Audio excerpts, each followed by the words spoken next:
I have, actually, it's a final question to bring us back to 1980 and the problems of the world. You're very close to these problems, working as you do at the United Nations with your meditation for peace sessions.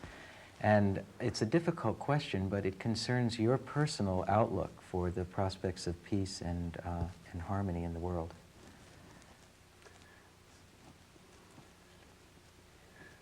At the United Nations, we pray, we meditate. Just 2 days ago, we had a special meeting. We were honoring Dr. Martin Luther King. He's a civil rights champion. There is no race, only one race. There is only one reality. No white, no black, it is all one. So here, at the United Nations, nations fight.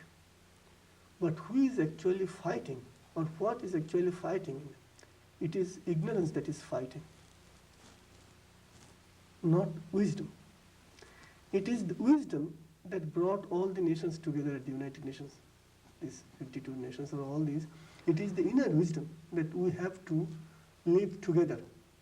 That's why the nations have all come to the United Nations, one family. But then, again, ignorance comes and starts fighting. Ignorance wants to lord it over us. My land, my country, I as an individual and all. So United Nations still embodies the hope of mankind. I as an individual have two realities, let us say. One is oneness reality, another is division reality. So oneness reality brought me to the United Nations. Oneness reality brought you to the United Nations. Then all of a sudden, we are discovering in us another reality, division reality. You as an individual, I as an individual. Then we quarrel and fight. But you are awakened, I am awakened. That's why we came to one place. To some extent, we are awakened. So here, the nations are awakened to some extent, that's why they are put together. But again, they are not fully awakened, that's why they are fighting. So hope is that something good in us brought us together. And again, something in us, which is bad, is separating us.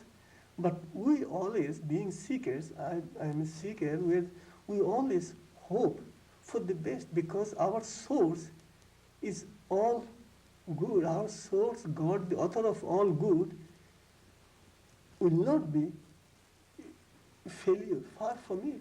He is omnipotent. Only He is exercising, or let us say, His compassion aspect. He is offering us, granting us His infinite compassion. You can call it forgiveness. I am doing something wrong, He is forgiving me. He is granting His infinite compassion.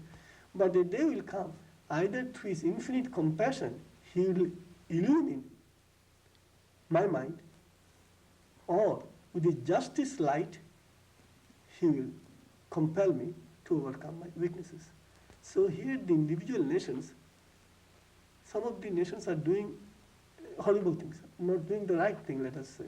So either they will be illumined through His infinite compassion if they are aspiring in any way, and if they are not aspiring, then He will use His justice light, and then we shall see justice light will definitely compel them to remain either silent or to do the right thing. In the United Nations, the ambassadors and the representatives of nations are trying to bring about peace. That is their heart's desire, but the mind's desire is totally different. Supremacy. I as represent a nation, and my nation has to be superior to yours. So the two realities, mind reality is trying to show supremacy, heart reality is trying to show oneness. And where there is division, there can be no satisfaction. Where there is oneness, it is all satisfaction. There about 100 members who have formed a meditation group at the United Nations, and they come, members come, sometimes sometimes dignitaries and people of the highest rank come and pray and meditate. And they know that prayer is of supreme importance. Inwardly, as soon as they dive deep within, they love one another, they love. As soon as they come out, they forget their inner reality, they quarrel and they'll fight.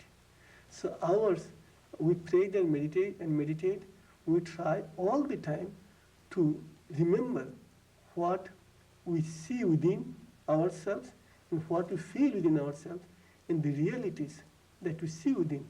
We try to bring to the fore and all the time be aware of the realities which we have and which we are. Inside only one reality, and that is peace. Peace is love. If there is love, there is peace. If there is peace, then there is love. So this peace and love, through our prayer and meditation at the United Nations, we try to offer to all the nations, the members, the seekers.